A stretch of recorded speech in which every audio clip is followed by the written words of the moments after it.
is nooit net 'n naam nie. 'n Naam, 'n reputasie word gemeet nie aan wat dit sê nie, maar aan wat dit doen. Beskerm jou besittings en verseker jou finansiële toekoms. Kontak ons. Willem Basson, hy is die nasionale hoof van besigheidsontwikkeling by Efficient Wealth. Willem, goeiemôre, baie welkom. Môre. Deesdae is net kunsmatige intelligensie, ChatGPT. Jy het mos nou nie meer finansiële adviseurs nodig nie. Of het jy? Het jy nog 'n finansiële adviseur nodig of kan jy wegkom met ChatGPT? Ja, ek dink wat interessant is daar, is nou gaan kyk, kunsmatige intelligensie het altyd inligting en data nodig teenoor die finansiële adviseur aan buitekant. Wat hierdie ou anders te doen as wat hierdie kunsmatige intelligensie nodig het, is hy verstaan emosie. En as jy daaraan gaan dink, geld is emosioneel.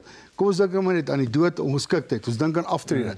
Ou dink aan egskeidings. Ou dink aan hoorie as iets met my of my gesin gebeur.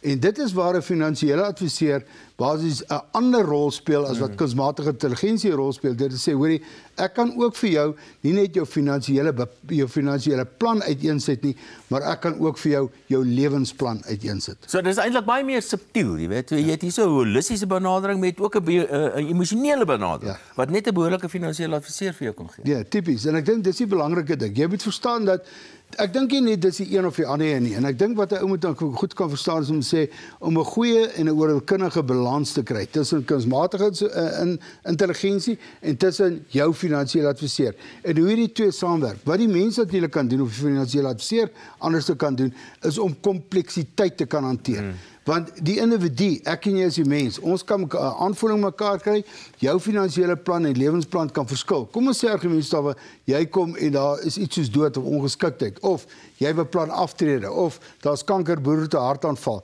Dis 'n emosionele situasie. Dan verander jou lewenstyl verander, jou lewensplan gaan verander, en jou lewenstyl en jou lewensplan moet dan aangepas word by jou finansiële plan, wat normaalweg sal 'n kunsmatige intelligensiestruktuur net vir jou die finansiële plan voorlê. Wat natuurlik punte is, en 1 of 2 of 3 van die goed kan korrek wees, maar hy neem nie die emosie in plek nie. Ja, so ek het nou 'n finansiële adviseur wat nou my van Efficient groep en so daar is nog rol vir kunsmatige intelligensie in hierdie pakkie. Ja, en ek dink dis iets wat ons baie goed bemeester by Efficient, is om te sê binne Efficient Wealth, die finansiële adviseurs daar is, ek en jy moes hierdie week weer 'n eksamentjie afgelê het om te sê hoor die kos bring ons die hoogte van nuwe goed. So hy weet presies wat is die goed wat in plek moet wees, wat nie noodwendig deur kunsmatige intelligensie gaan weet wat in plek moet wees nie. So daar's definitief nog plek vir die finansiële adviseur in Suid-Afrika en in jou en my lewe as dit kom by finansiële en lewensbeplanning, want die twee kan nooit geskei word nie, want geld is emosie en versekering en beleggings en die lewe daar buitekant gaan oor emosie. So kunsmatige intelligensie trek hulle by mekaar in waar jy ook kan help, maar die finansiële adviseur is nog steeds daar. Sorg dat jy een van hulle kry, daar by Efficient. En nog steeds belangrik. Willem Basson, nasionale hoof van besigheidsontwikkeling by Efficient Wealth. Dankie dat jy weer by ons in draai gemaak het, Willem. Dankie.